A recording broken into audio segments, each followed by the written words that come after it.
Yosh, bonjour à tous et à toutes, ou plutôt bonjour à toutes et à tous, soyons polis les dames d'abord. Donc on va parler aujourd'hui d'une découverte manga éditée chez Kiun en français donc.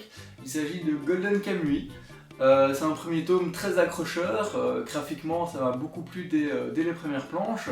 Et grosso modo il s'agit d'une chasse au trésor dans le Grand Nord japonais, avec en compagnie d'un héros de la guerre russo-japonaise, donc début 1900, et de sa compagne, on va dire ça comme ça, sa compagne, une jeune Ainu, donc une personne originaire du peuple tribal du nord du Japon à cette époque-là.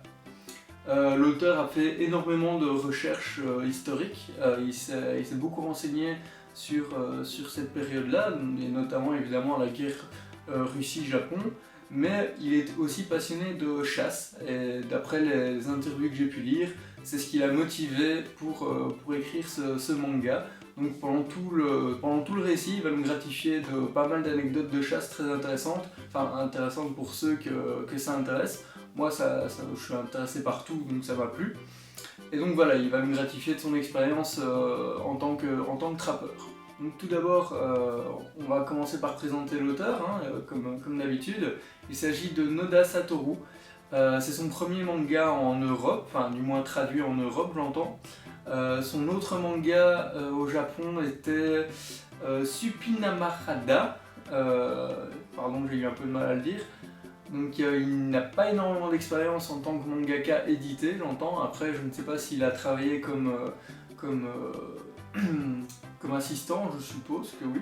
Mais en tout cas, comme manga édité, ce sont ces deux seuls mangas.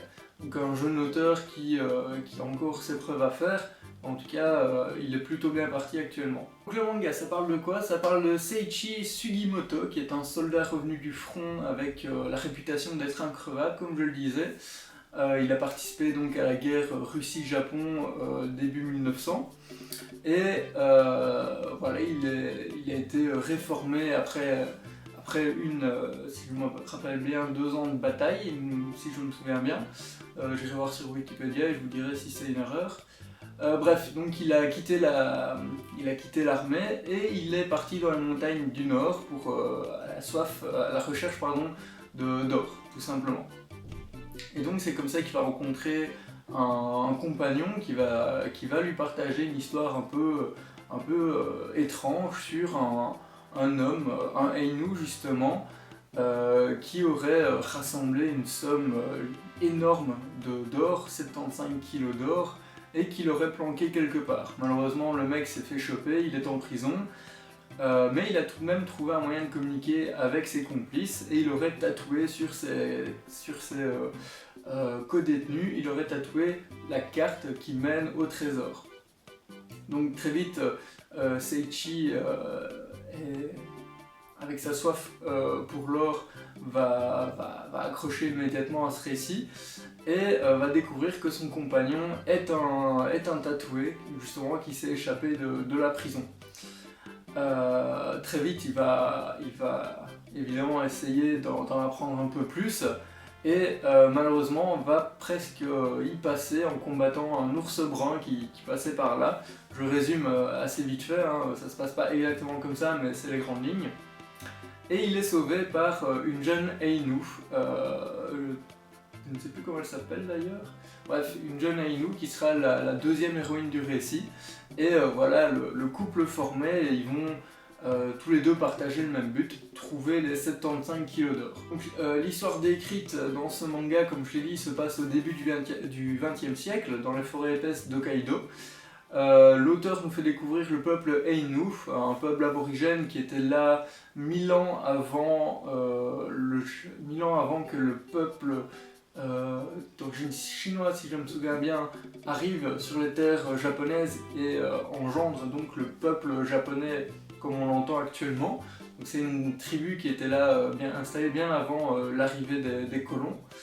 Donc l'auteur a fait beaucoup de recherches là-dessus, il nous partage d'ailleurs quelques notes rapidement au fur et à mesure de la lecture, donc ça rend le sujet très intéressant, ne serait-ce que d'un point de vue historique.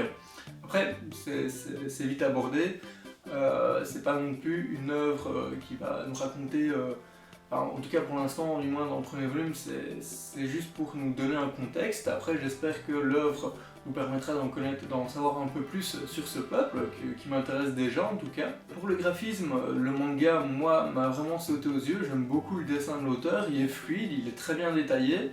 J'ai vraiment accroché directement à son style, malgré quelques visages peut-être un peu trop lisses, mais ce sera encore chipoté.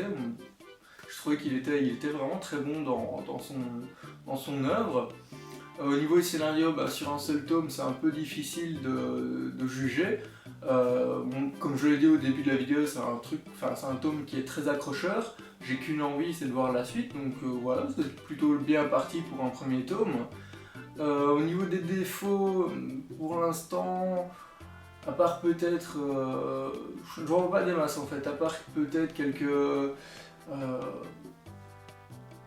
doutes sur la durée du manga, parce que 8 volumes, c'est pas mal du tout pour un manga de ce type-là, et je pense pas qu'il pourrait l'étirer jusqu'à une vingtaine de volumes, donc j'espère qu'il sera pas trop long, et pour ne pas comment dire, étirer l'histoire plus que nécessaire.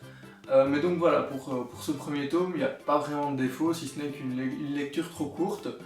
À la limite, on pourrait parler du gigantisme de l'ours brun, qui est plus un grizzly qu'autre chose.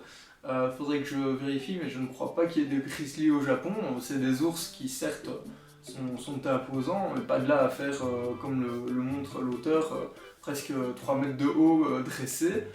Mais bon, c'est chipoté, hein, si le manga devait être toujours hyper réaliste, ce serait vite ennuyeux. Mais voilà, c'est vraiment juste pour donner un défaut au titre. Là, pour l'instant, le premier tome est très très bon. Donc, à votre place, je l'achèterai les yeux fermés si du moins vous êtes intéressé par un récit de chasse au trésor. Donc en conclusion, très bonne découverte des éditions Kiun. Premier volume qui ne m'a pas déçu. Si vous avez soif de découverte, jetez-vous sur ces titres qui méritent toute votre attention. Et j'espère que vous attendrez la suite autant que moi en tout cas. Voilà pour cette fois, bonne lecture, soutenez vos libraires et à la prochaine!